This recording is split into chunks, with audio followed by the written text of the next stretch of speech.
Kebanyakan ya seorang muslim itu jarang ada yang mau berpolitik. Apa namanya tuh? Nyogok. Oh, oke. Ceritanya kayak suruh nomor 3, tapi saya nggak milih nomor 3, nomor 2, tapi duitnya saya paling terima.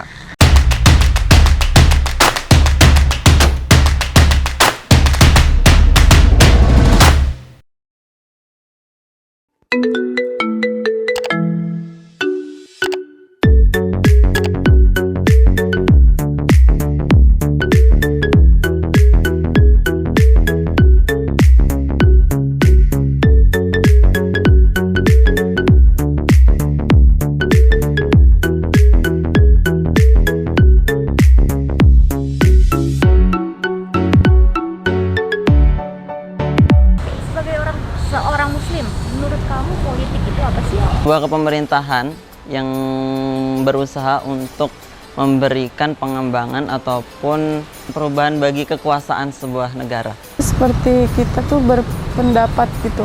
Kita mengeluarkan pendapat pada suatu negara. Dari suatu kaum yang menentukan buat pemimpinnya suatu pemimpin, maka itu harus melewati politik. Mungkin kan dari Islam, karena pada zaman Rasulullah itu mungkin politiknya berbeda dengan zaman sekarang, karena kan di zaman Rasul itu langsung dipilih oleh Rasulullah, seperti kayak Al-Khalifah yang pertama, yaitu Khalifah Abu Bakar As-Siddiq.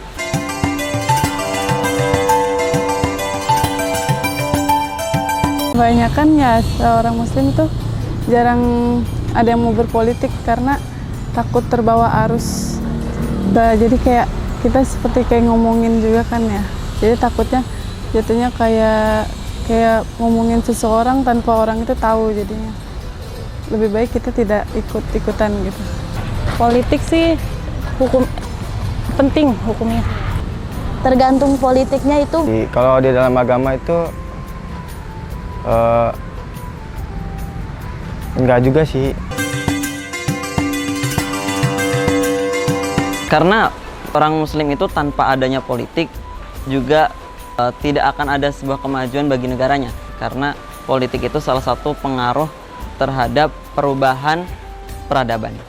Bisa aja, boleh-boleh aja politik. Ya karena biar tidak ketinggalan zaman, biar tidak bisa ditipu oleh zaman sekarang, zaman teknologi.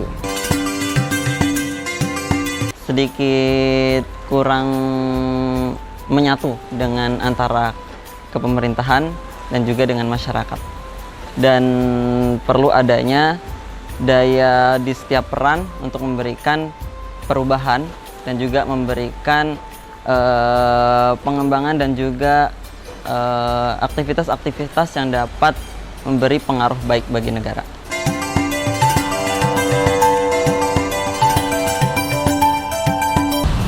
Saya belum.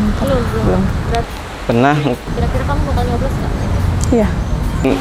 Gimana, lihat nanti aja. Selama ini saya ikut memilih sekali, ya, kan masa periode yang lalu, dan insya Allah di masa 2024 tetap memberikan suara. Pernah. Tahun berapa? Tahun kemarin. Uniknya saya pas ketika pengen sebelum nyoblos, kayak ada seorang gitu, apa namanya tuh, nyogok. Oh, oke. Ceritanya kayak suruh nomor 3, tapi saya nggak milih nomor 3, nomor 2, tapi duitnya saya paling terima, tapi saya nggak pakai, paling naruh di kotak amal atau kasih yang membutuhkan.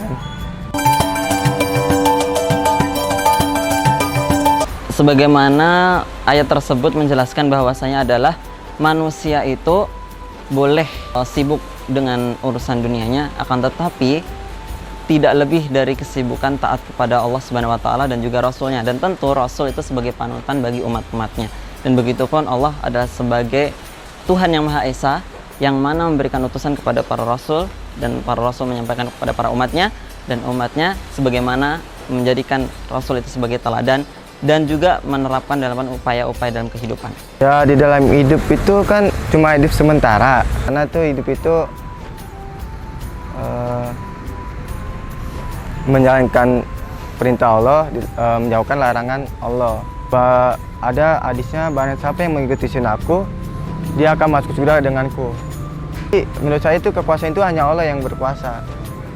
Kalau kuasa yang kayak pemerintah itu kan cuma titipan. Mantul jawaban sahabat milenial semua, keren semuanya. Assalamualaikum warahmatullahi wabarakatuh. Sahabat milenial, sekarang kita akan membahas terkait politik dan Islam. Rasulullah Shallallahu Alaihi Wasallam adalah seorang pemimpin yang luar biasa hebat. Beliau bukan hanya pemimpin dalam agama, tapi pemimpin dalam bernegara. Tidak ada satu negara pun yang diurus tanpa politik. Oleh karenanya, Islam sangat akrab sekali dengan politik. Tidak ada pertentangan antara Islam dan politik.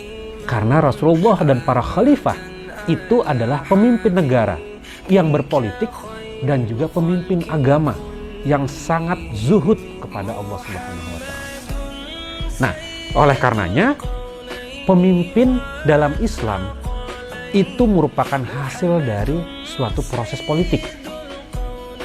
Bisa merupakan ditunjuk sebagai pemimpin atau bisa dipilih melalui suatu proses yang disebut sebagai demokrasi. Islam tidak mendikotomi antara ilmu agama dengan ilmu dunia.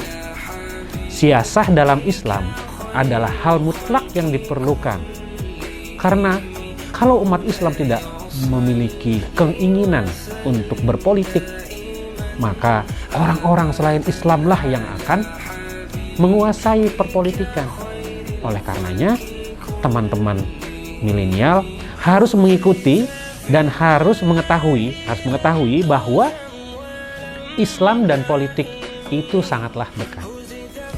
Yang tidak diperbolehkan dalam Islam adalah politik-politik yang tidak sesuai dan melanggar ajaran agama Islam, seperti politik uang, politik curang, atau saling menjatuhkan satu sama lain. Nah, oleh karenanya, jangan dipertentangkan antara politik dan Islam, tapi jadikanlah politik dan Islam itu menjadi satu kesatuan dan terciptalah harmoni, baik itu untuk kepentingan kita di dunia maupun di akhirat.